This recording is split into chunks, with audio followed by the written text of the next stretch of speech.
Hai, Assalamualaikum warahmatullahi wabarakatuh. Kita bertemu lagi bersama saya, Ahri Maineni. Salam sehat, salam menaduli.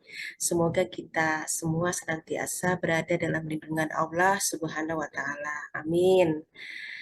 Oke, baik pada kesempatan siang hari ini saya mencoba membuat sebuah presentasi dengan topik bagaimana kita melakukan sebuah cek kemiripan atau yang kita kenal biasa dengan istilah similarity check pada sebuah artikel dengan menggunakan aplikasi Turnitin atau sebuah perangkat lunak yang kita kenal dengan nama Turnitin.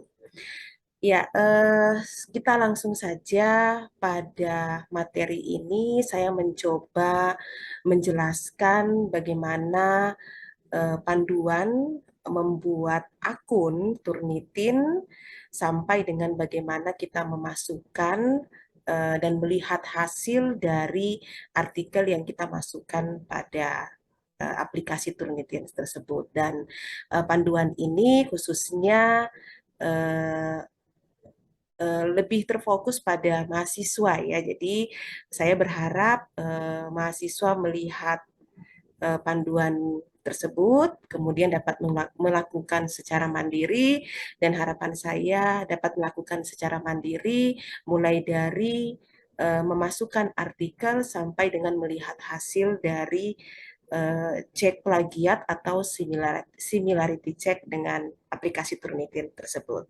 Oke, langsung saja kita mulai. Let's go, kita pada topik selanjutnya.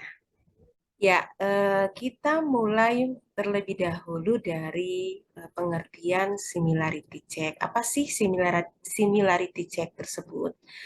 Jadi, menurut Kamus Bahasa Inggris Terjemahan Indonesia, arti kata similarity adalah persamaan atau arti lainnya adalah kemiripan. Jadi similarity atau kemiripan dalam kata adalah mencari kesamaan kata inputan dengan kata sumber, di mana kata sumber ini bisa kita artikan sebagai kata di mana kita mengambil rujukan atau referensi. Jadi kemiripan yang dimaksud dalam kata similarity ini bukan sinonim ya, melainkan kata yang mendekati dari kata sumber tersebut.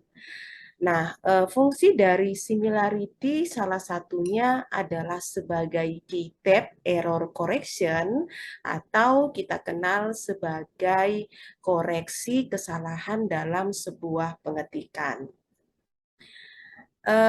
Kemudian kita melihat apa sih bagaimana mengurangi plagiarisme pada sebuah aplikasi Turnitin.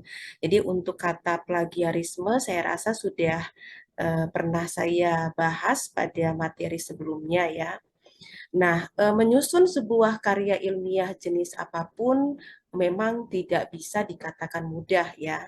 Meskipun hasil penelitian sudah didapatkan, namun terkadang menuangkannya menjadi kalimat yang bisa dan mudah dipahami dalam karya ilmiah bukan persoalan yang mudah.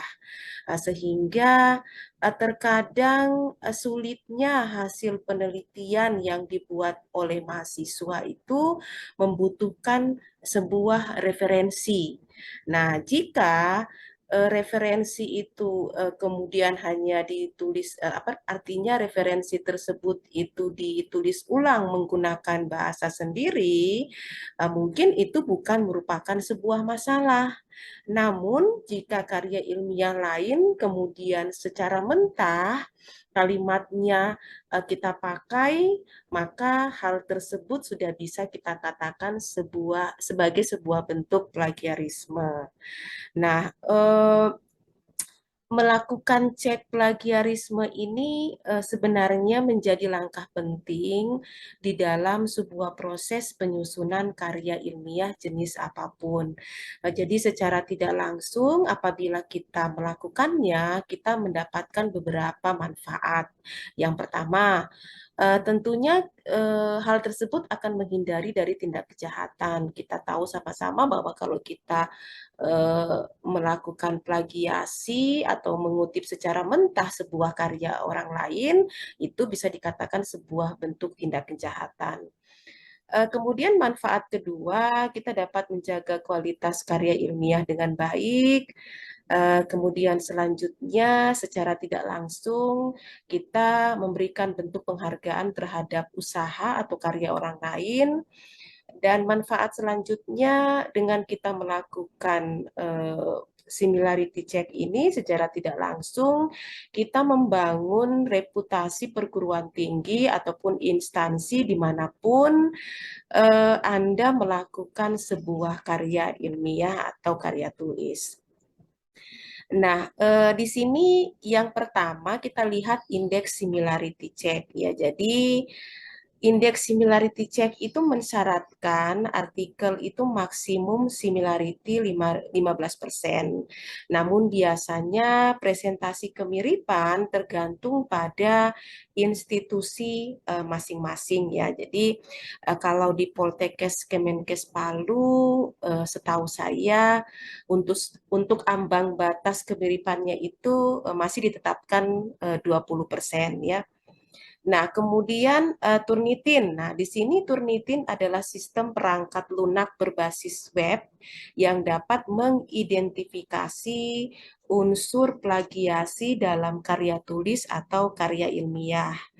Turnitin sendiri itu disediakan oleh sebuah perusahaan eksternal yang kemudian ia menjual lisensinya pada universitas-universitas atau perguruan tinggi, kemudian perguruan tinggi tersebut menggunakan secara internal. Jadi kalau di Poltekkes Kemenkes Palu, alhamdulillah kita sudah memiliki eh, aplikasi Turnitin tersebut sehingga kami para dosen dan para mahasiswa dengan mudah untuk mengakses atau melakukan cek plagiasi tersebut. Secara komersial, Turnitin ini dapat mengindeks seluruh karya tulis dalam suatu universitas dan membandingkannya dengan karya tulis dari berbagai universitas yang lain yang juga kebetulan mengindeks karya tulisnya lewat Turnitin.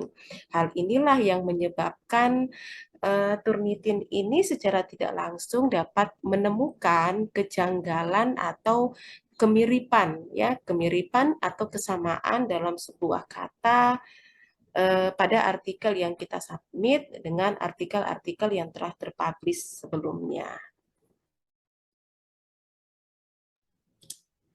Ya, selanjutnya ini ada beberapa tips untuk menghindari plagiarisme dalam menulis karya ilmiah. Jadi, tips ini bisa digunakan oleh seorang mahasiswa dalam menghindari plagiarisme pada saat mahasiswa tersebut menulis sebuah karya ilmiah. Yang pertama, membuat kutipan langsung, kemudian membuat parafrase teks, kemudian membuat sebuah daftar pustaka, dan melakukan sitasi dalam teks tersebut atau dalam teks karya ilmiah tersebut. Ya, kita mencoba untuk membahas satu-satu ya. Yang pertama membuat kutipan langsung ya. Jadi tips pertama adalah membuat kutipan langsung, yakni menyalin sebagian teks dan sebuah karya ilmiah diberi tanda petik ya. Jadi eh, untuk memastikan bahwa kita mengutip kalimat dari sumber yang kita ambil gitu ya dan mencantumkan sumber atau referensi tersebut. Setelah itu dijelaskan dengan menggunakan bahasa sendiri sehingga tidak asal mengutip atau menyalin kalimat tersebut. Kemudian kedua, membuat parafrase teks. Ya, jadi membuat teks parafrase ini mengutip dari kalimat karya tulis lain, kemudian dikembangkan memakai bahasa sendiri. Namun perlu memastikan bahwa apa yang ditulis tidak mengubah gagasan maupun ide dari sumber yang kita kutip tersebut ya. Biasanya di kalimat awal bisa ditambahkan kata-kata dilansir dari atau dikutip dari gitu ya. Jadi untuk memastikan bahwa kita setelah kita membuat sebuah kalimat sendiri, kita bisa menambahkan atau membubuhkan kata dilansir dari atau dikutip dari. Kemudian tips ketiga adalah membuat sebuah daftar pustaka. Nah, jangan pernah lupa untuk menyusun daftar pustaka dan diletakkan di bagian akhir pada sebuah karya tulis. Pada bagian ini, Anda bisa mencantumkan semua sumber yang hasil karya ilmiahnya dipakai atau dikutip sesuai kebutuhan. Biasanya dalam pembuatan daftar pustaka ini kita bisa menggunakan aplikasi Mendeley ya. Nanti mungkin untuk penggunaan atau panduan Mendeley ini kita akan bahas pada materi selanjutnya. Nah, penulisan daftar pustaka biasanya memiliki aturan kaidah tersendiri dan seringnya selalu update. Nah, apakah dia menggunakan Harvard dan sebagainya, itu biasanya tergantung dari instansi masing-masing. Kemudian tips terakhir melakukan sitasi dalam teks ya. Jadi melakukan sitasi adalah mencantumkan sumber dari kutipan yang ditulis di dalam karya ilmiah yang disusun.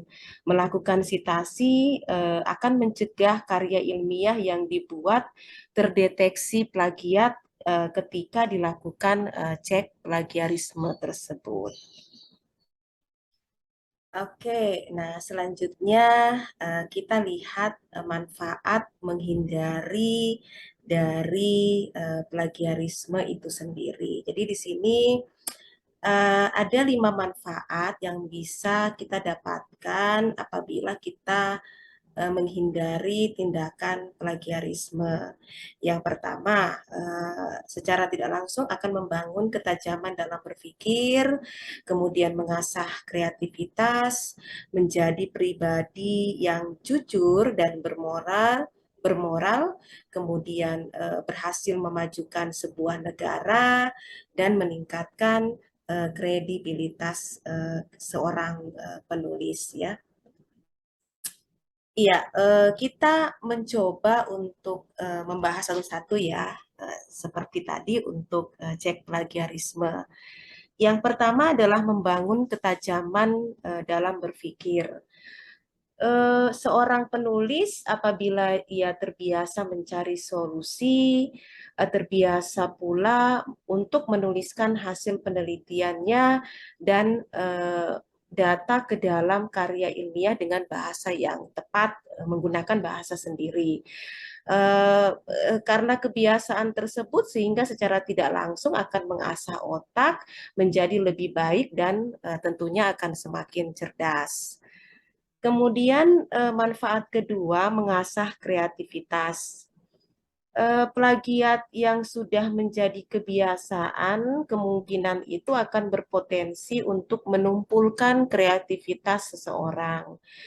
Karya dari orang yang menghindari plagiarisme itu akan terus berkembang dan semakin kreatif ya. Jadi seseorang yang berupaya atau melakukan menghindari dari tindakan plagiarisme tentunya otak akan terasa dan terus berkembang secara tidak langsung, ia akan semakin kreatif. Kemudian yang ketiga, menjadi pribadi yang jujur dan bermoral. Menghindari plagiat ini akan berusaha menghargai karya orang orang lain ya, sehingga kita akan terbiasa untuk bersikap jujur dan menjunjung tinggi moral sebagai manusia, khususnya pada kita ya di kalangan akademisi atau kalangan pendidikan, gitu ya. Kemudian yang keempat, berhasil memajukan sebuah negara ya. Seseorang yang terbiasa menghindari plagiat akan selalu menemukan hal baru dan memberikan solusi atas berbagai permasalahan, termasuk masalah-masalah yang sifatnya global. Hasil tulisan mereka pun pada akhirnya bermanfaat besar, mungkin dalam lingkup yang kecil terlebih dahulu, lama-kelamaan pada lingkup yang lebih luas atau lebih besar. Kemudian manfaat terakhir meningkatkan kredibilitas. Jadi peneliti itu akan selalu produktif, menelurkan karya tulis dan membagikan ilmu sekaligus solusi di dalamnya tanpa ada unsur plagiat. Artinya seorang peneliti sedang membangun kredibilitas dirinya sendiri sehingga saat seseorang tidak pernah melakukan plagiat, maka sudah berhasil mengukuhkan kredibilitasnya sebagai seorang peneliti. Oke, ya, kita mulai saja ya untuk bagaimana kita mulai melakukan langkah demi langkah, dimulai dari membuat akun Turnitin pertama kalinya. Nah, yang terpapar di depan ini adalah kurang lebih seperti ini ya tampilan pada aplikasi Turnitin yang akan terlihat pada saat kita membuka websitenya. Ya, oke, kita langsung saja untuk mempelajari langkah demi langkah bagaimana cara kita membuat sebuah aplikasi Turnitin ya.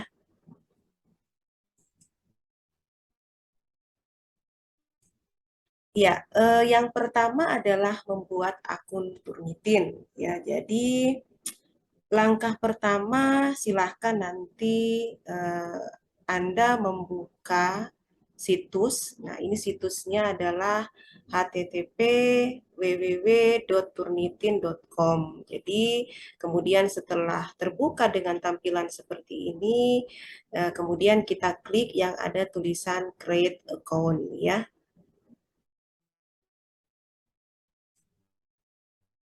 Oke, nah, selanjutnya setelah kita mengklik create account, maka nanti kita diarahkan untuk membuat profil terlebih dahulu. Jadi membuat profil Anda gitu ya. Nah, karena ini seperti yang di awal saya sampaikan, panduan ini saya jelaskan adalah panduan untuk seorang pelajar atau mahasiswa, sehingga pada saat kita create account, maka akan muncul tampilan seperti ini. Maka yang Anda pilih adalah student ya. Pilih sebagai user profil ya. Nah, kemudian setelah Anda klik student, isikan data diri Anda pada formulir yang telah disediakan. Nah, untuk informasi kelas yang akan digunakan, silakan diisi kelas ID-nya dengan angka seperti ini yang tertera ini dan enrollment key-nya dengan angka yang tertera seperti ini. Sebagai informasi, kelas ID dan enrollment key ini adalah kelas ID yang sudah saya buat sehingga nanti kalau Anda sudah membuat profil maka secara tidak langsung Anda akan terhubung pada kelas yang sudah saya buat. Iya, kemudian nah ini tampilan nantinya setelah Anda membuat profil ya, create new student profile ya. Jadi ini pertama tadi Anda pilih student, kemudian akan diarahkan untuk mengisi kelas ID. Ini adalah contoh ya. Kelas ID-nya seperti tadi yang tertera 36516686. Jadi nanti silakan diisi angkanya seperti angka ini ya. Karena ini sudah terhubung pada kelas yang saya buat. Kemudian enrollment key-nya itu 1234. Kemudian selanjutnya di bawahnya Anda akan diarahkan untuk mengisi nama pertama atau first name dan nama terakhir atau last name. Nah, jadi ini hanya contoh, Arineni ini adalah contoh, nanti silahkan Anda mengisi sendiri sesuai dengan nama Anda.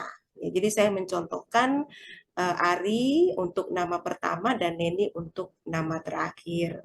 Nah, ini ada contoh penulisan namanya. Silahkan apakah Anda mau balik nama belakang menjadi nama pertama dan seterusnya, itu disilahkan. Namun saran saya sebaiknya setiap nama pertama dan nama terakhir sebaiknya terdiri hanya dari satu kata, ya. Kemudian di bawah last name ini ada diarahkan untuk mengisi alamat email. Jadi saran saya alamat email ini sebaiknya adalah alamat email yang aktif, kemudian alamat email yang belum pernah digunakan pada pendaftaran aplikasi Turnitin sebelumnya. Jadi tidak bisa kalau alamat email yang Anda masukkan sudah pernah Anda gunakan pada saat pendaftaran aplikasi Turnitin sebelumnya. Nah, setelah Anda menuliskan alamat email, nanti Anda akan disuruh mengkonfirm kembali. Jadi, alamat email ini akan ditulis 2 kali, dikonfirm kembali. Silakan dituliskan kembali untuk memastikan tidak terdapat kesalahan. Kemudian selanjutnya Anda akan diarahkan untuk mengisi password. Jadi password ini hanya contoh ya. Jadi saya mencontohkan Ari 112233. Jadi setelah diketikkan password, Anda disuruh confirm kembali. Untuk saran saya sebaiknya password ini memiliki karakter paling sedikit 8 karakter dan sebaiknya terdiri dari angka dan huruf. Nah, setelah Anda mengkonfirm passwordnya, kemudian Anda diarahkan untuk membuat sebuah pertanyaan rahasia. Nah, nanti di sini akan banyak pertanyaan rahasia ya. Jadi silakan nanti diklik tanda panah ke bawah ini. Jadi pertanyaan rahasia yang saya pilih itu saya contohkan, mungkin saya artikan dalam bahasa Indonesia saja ya, di mana kota tempat kedua orang tua Anda bertemu, itu ya. Nah, kemudian saya menjawab question answer. Jadi silakan sebenarnya jawaban ini boleh dalam bahasa Indonesia, boleh pula dalam bahasa Inggris, terserah gitu. Yang penting question answer ini harus terisi. Jadi saya tuliskan in Java. Kemudian setelah kita sampai pada tahapan question answer, kita disuruh membuat sebuah persetujuan user agreement ya. Jadi persetujuan ini Anda diarahkan untuk mencentang kotak yang ada tulisan saya bukan robot. Setelah dicentang, kemudian klik I agree create profile atau profil ya. Oke, nah, selanjutnya setelah Anda mencentang kotak tersebut dan mengklik I agree tadi, maka silakan buka email yang Anda masukkan pada saat Anda mendaftar tadi. Nanti Anda akan mendapatkan verifikasi dari email tersebut. Nah, nanti silakan Anda klik link yang terdapat pada email tersebut. Secara tidak langsung link tersebut akan mengarahkan Anda pada tampilan seperti ini. Ya, jadi tampilannya akan seperti ini. Nah, kalau sudah terdapat tampilan seperti ini, maka Anda klik tulisan login. Ya, jadi bukan create account lagi, tapi tulisan login. Ya, nah kalau Anda sudah klik login ini, maka akan muncul tampilan yang di sebelah kanan ini. Nah, silakan diisikan alamat email yang Anda gunakan pada saat Anda mendaftar tadi dan password yang Anda gunakan saat Anda mendaftar tadi ya.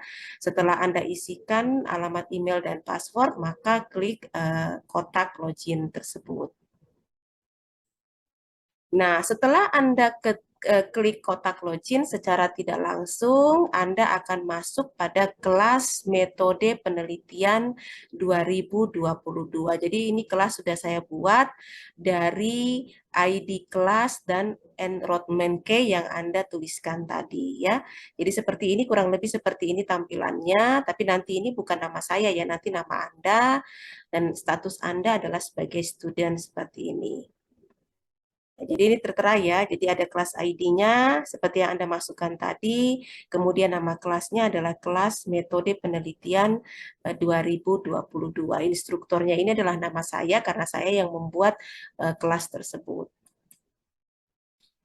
Oke, next. Nah, ini saya mencoba mengajarkan, memberikan panduan bagaimana mendapatkan similarity index. Nah, pada kelas setelah Anda pada tampilan tadi kelas metode penelitian, silahkan diklik kelas tadi ya, yang ini. Ya, nanti ini silakan Anda klik 2 kali, maka apabila Anda klik akan muncul tampilan seperti ini.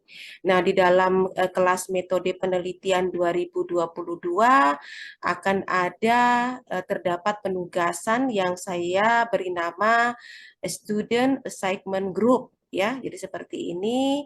Nah, apabila mahasiswa akan memasukkan tugasnya, maka silakan klik tulisan biru ini ya, yang berwarna biru atau tulisan submit ya. Nah, oke. Nah, pada saat Anda klik submit untuk mengirimkan paper Anda ke sistem, hasil similarity index akan diperoleh setelah Anda submit. Anda dapat berkali-kali melakukan submit paper selama belum berakhir batas waktu pengumpulan. Jadi, batas waktu pengumpulan ini nanti saya sebagai instruktur yang akan men-setting, namun sebagai keterangan dalam sehari Anda hanya dapat diberikan waktu, diberikan kesempatan untuk melakukan submit sebanyak 3 kali. Nah, apabila Anda sudah mengklik submit tadi, maka akan muncul tampilan seperti ini. Jadi yang pertama adalah Anda pastikan bahwa yang Anda submit itu adalah single file upload. Jadi kalau misalnya bukan tulisan seperti ini, nanti silakan diklik di sini. Nanti ada beberapa pilihan dan silahkan dipilih yang tulisan single file upload. Nah, kemudian tuliskan first name Anda dan last name Anda. Ini contoh saja John dan Du ya. Jadi silakan Anda tuliskan nama depan Anda dan nama belakang. Kemudian submission title atau judul paper Anda silakan Anda ketik di sini.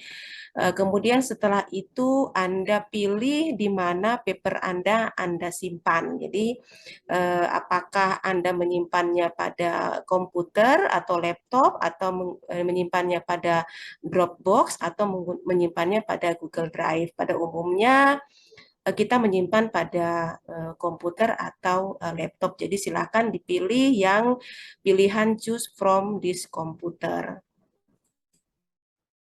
Nah, setelah Anda pilih di pilihan komputer tersebut, Anda masukkan paper Anda, maka nanti akan muncul tampilan seperti ini. Jika semua data dan file yang akan disubmit itu sudah benar, maka Anda akan diarahkan untuk mengklik submit ya, confirm, sorry, maaf, tulisan confirm. Nanti biasanya tulisan confirm itu akan terletak di bawah sini. Ini tidak kelihatan ya, tapi nanti tulisannya akan tertera di sini dengan warna biru ya.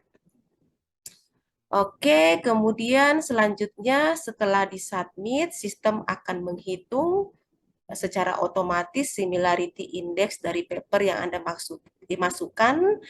Proses ini akan memakan waktu kurang lebih 1 sampai 2 menit. Jadi silakan Anda harap menunggu sampai nilai dari sistem itu muncul. Jadi nanti nilainya akan muncul di sini. Gitu. Nah, ini contoh ya, ini contoh ya, nilainya akan muncul 12%. Kalau ambang batas itu masih dalam kategori similarity index yang ditetapkan, maka dia akan berwarna hijau. Kemudian kalau dia masih dalam batas ambang toleransi, biasanya dia berwarna kuning, akan tetapi kalau dia di atas ambang toleransi, maka dia akan bergambar merah. Nah, kemudian jika telah muncul, klik view. View itu dalam artian Anda ingin melihat tampilan dari similarity index paper Anda. Nah, seperti ini view-nya ya yang terlihat, maka akan terlihat tadi hasil similarity check-nya adalah 12%. Tampilannya seperti ini, jadi Anda bisa menyimpan atau mengupload hasil similarity check dengan mengklik tanda ini ya, tanda anak panah ke bawah, ya silakan diklik. Kemudian setelah Anda klik tadi akan muncul 3 pilihan. Jadi yang Anda pilih adalah current view ya.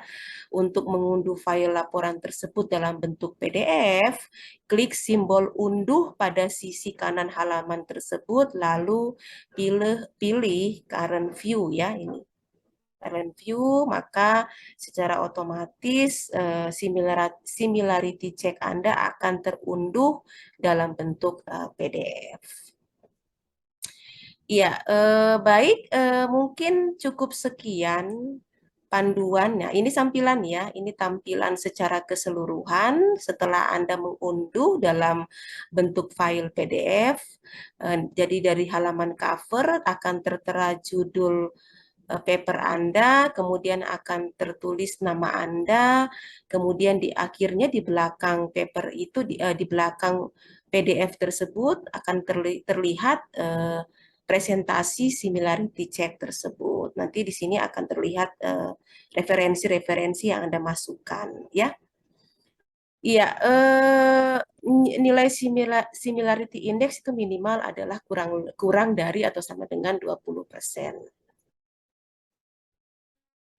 Ya, oke baik. Demikian panduan yang dapat saya jelaskan langkah demi langkah untuk bisa digunakan oleh seorang mahasiswa. Selanjutnya pada penugasan nanti akan saya arahkan mahasiswa untuk memasukkan tugas dan belajar untuk bagaimana melakukan cek plagiasi dengan menggunakan aplikasi Turnitin pada kelas yang sudah saya buat tersebut. Demikian, semoga materi kali ini dapat bermanfaat. Silahkan apabila ada pertanyaan atau ada masukan, silakan boleh dikirimkan pada email saya, pada nomor WhatsApp, atau pada kolom chat YouTube yang saya bagikan. Oke, demikian. Thank you. Semoga materi ini bermanfaat. Sekali lagi saya sampaikan terima kasih untuk perhatian, telah membaca, telah menyimak materi saya. Selanjutnya kita bertemu lagi pada materi-materi selanjutnya. See you. Assalamualaikum warahmatullahi wabarakatuh.